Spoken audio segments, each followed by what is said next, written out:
is the Rake. Actually, quite an old one. In fact, I think there's even a game based off of this one. But without further ado, let's do further. The Rake, written by Brian Somerville. During the summer of 2003, events in the northeastern United States involving a strange, human-like creature sparked brief, local media interest before an apparent blackout was enacted. Little or no information was left intact, as most online and written accounts of the creature were mysteriously destroyed.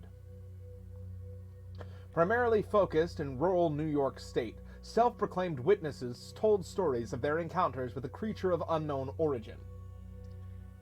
Emotions ranged from the extremely traumatic levels of fright and discomfort to an almost childlike sense of playfulness and curiosity. While their published versions are no longer on record, the memories remained powerful. Several of the involved parties began looking for answers that year. In early 2006, the collaboration had accumulated nearly 24 documents dating within 12th century, present day, and spanning 4 continents. In almost all cases, the stories were identical. I've been in contact with a member of this group and was able to get some experts from their upcoming book.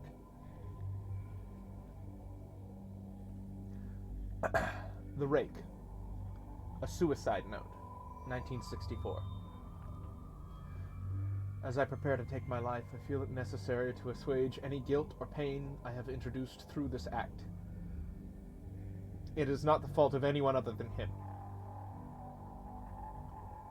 For once I awoke and felt his presence, and once I awoke and saw his form, once again I awoke and heard his voice, and I looked into his eyes.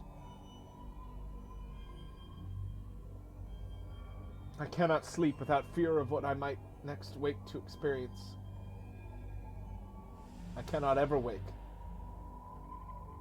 Goodbye. Found in the same wooden box were 2 empty envelopes addressed to William and Rose, and 1 loose personal letter with no envelope. Dearest Linny, I have prayed for you.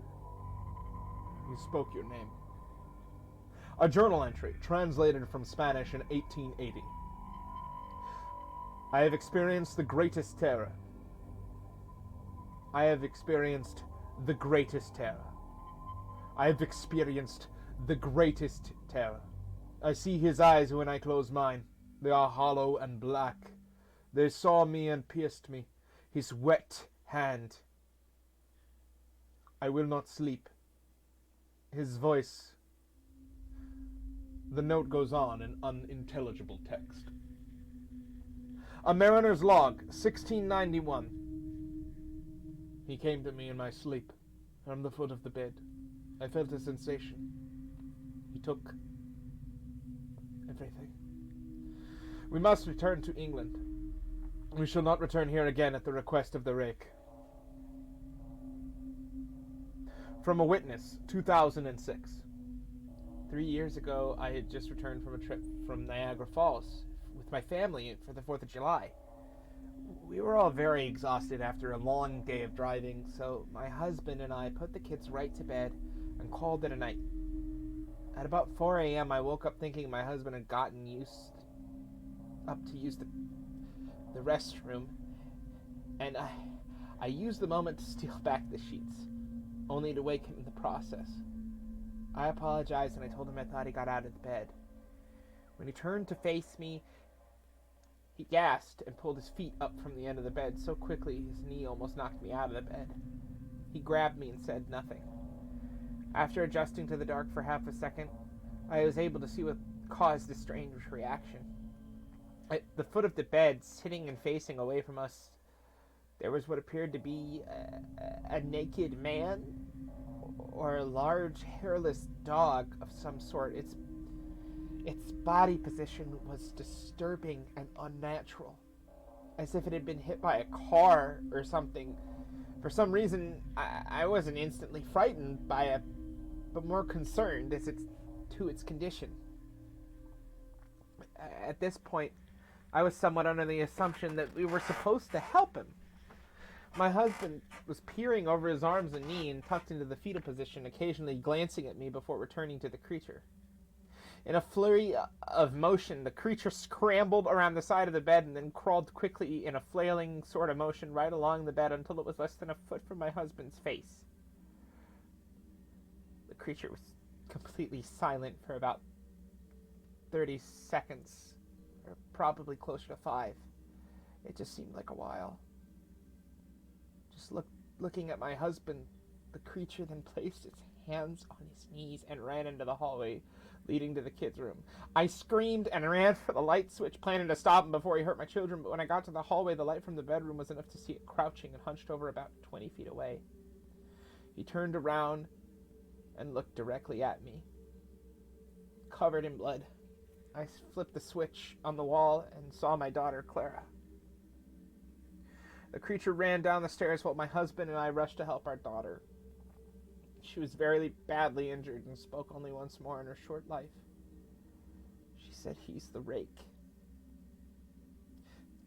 My husband drove his car into a lake that night while rushing our daughter to the hospital. He didn't survive. Being a small town, news got around pretty quickly.